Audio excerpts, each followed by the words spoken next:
13 जनवरी से प्रयागराज में दुनिया का सबसे बड़ा धार्मिक आयोजन महाकुंभ शुरू हो रहा है, जिसको लेकर संगम नगरी प्रयागराज पूरी तरह तैयार है। महाकुंभ के जरिए पूरी दुनिया सनातन की आस्था और शक्ति वाला संगम देखेगी, क्योंकि दुनिया की कुल आबादी के करीब 5% लोग इस महाकुंभ के लिए एक ही जगह पहुंचेंगे। इसी सनातन आस्था वाले महाकुंभ पर आज हम जो नंबर गेम आपको बता रहे हैं, वो इसके महाप्रबंधन की गवाही देगा। दरअसल इस महाआयोजन में देश विदेश से 40 करोड़ से ज्यादा श्रद्धालुओं के पहुंचने की उम्मीद है।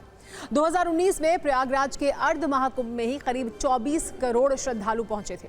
जरा सोचिए, श्रद्धालुओं की ये संख्या अमेरिका जैसे देश की कुल जनसंख्या से भी ज्यादा है। वहीं रूस की कुल आबादी से तो ये संख्या करीब 3 गुना ज्यादा है। इतनी बड़ी संख्या में श्रद्धालुओं के आने के लिए 4000 हेक्टेयर के इलाके को मेला क्षेत्र घोषित किया गया है, जिसमें 1800 हेक्टेयर में सिर्फ पार्किंग होगी। इस पूरे इलाके को 25 अलग अलग सेक्टर में बांटकर एक अस्थायी जिला घोषित किया गया है। आपको जानकर हैरानी होगी कि इतने बड़े इलाके में करीब 200 बड़े फुटबॉल स्टेडियम बनाए जा सकते हैं। इतने बड़े आयोजन के लिए कई तरह के अस्थायी निर्माण किए गए हैं, जिस पर सरकार ने काफी खर्च किया है। महाकुंभ के आयोजन पर अभी तक करीब 6382 करोड़ रुपए खर्च हुए हैं। ये रकम राम मंदिर के निर्माण की कुल लागत के 3 गुना से भी ज्यादा है, जबकि इतनी लागत में 6 नए संसद भवन बन सकते हैं।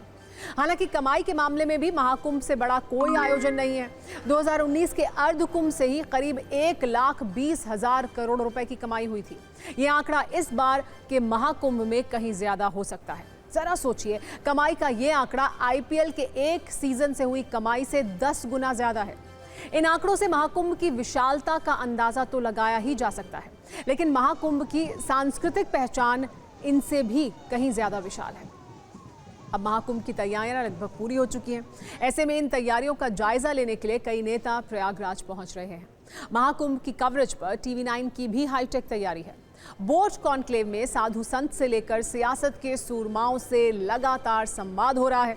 उत्तर प्रदेश के डिप्टी CM केशव प्रसाद मौर्य और ब्रजेश पाठक भी TV9 बोट कॉन्क्लेव में पहुंचे, जहां उन्होंने कई मुद्दों पर बात की। डिप्टी CM केशव प्रसाद मौर्य और ब्रजेश पाठक दोनों ने संघ प्रमुख मोहन भागवत के उस बयान का समर्थन किया, जिसमें उन्होंने हर मस्जिद के नीचे मंदिर ना खोजने की बात कही थी। वहीं डिप्टी CM ब्रजेश पाठक ने कहा कि महाकुंभ हर किसी का आयोजन है। समाजवादी पार्टी और कांग्रेस के नेताओं को भी महाकुंभ आकर डुबकी लगानी चाहिए। TV9 के इस बोट कॉन्क्लेव में दोनों नेताओं ने और भी कई सवालों के जवाब दिए। इस पर आपको आइए एक रील दिखाते हैं।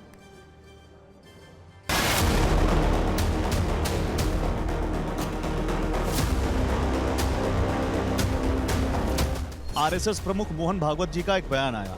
उन्होंने कहा राम मंदिर निर्माण के बाद कुछ लोग ऐसे ही मंदिरों पर राजनीति करके हिंदू नेता बनना चाहते हैं, जो कि सही नहीं है। देखिए, पूज्य मोहन भागवत जी ने जो कहा है, उनका मार्गदर्शन एकदम सही है। उत्तर प्रदेश और पूरे देश में हम सब साथ मिलकर के विकास के रास्ते को और मजबूती से आगे बढ़ाने का काम कर रहे हैं।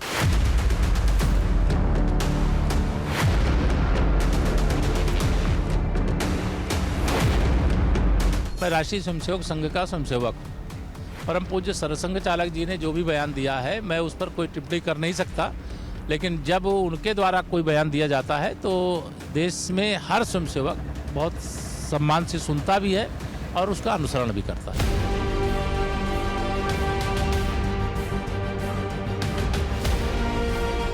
एक विवाद ये हुआ कि गैर सनातनियों को महाकुंभ में दुकानें लगाने के लिए परमिशन नहीं देनी चाहिए। अखिल भारतीय अखाड़ा परिषद कह रहा था कि इनको हम नहीं चाहते कि यहाँ लगाने। देखिए, ये पूज्य संत क्या कहते हैं उस पर मेरी ओर से टिप्पणी नहीं। मैं संतों को प्रणाम करता हूँ, उनका आशीर्वाद लेता हूँ। सरकार की ओर से ना ऐसा कोई बयान था, ना है, ना सरकार की ऐसी योजना है। लेकिन कुंभ मेला क्षेत्र की एक पवित्रता है। यहाँ लोग भक्त के रूप में आते हैं, दर्शनार्थी के रूप में आते हैं, तीर्थयात्री के रूप में आते हैं, स्नानार्थी के रूप में आते हैं। तो कोई उनके भावना से खिलवाड़ न कर जाए, यह ध्यान देना सरकार का दायित्व है, उसका ध्यान दिया जा रहा है। ऐसा तो कोई आधिकारिक आदेश नहीं है, गैर सनातनी भी आ सकते हैं इस महाकुंभ में। आते ही हैं।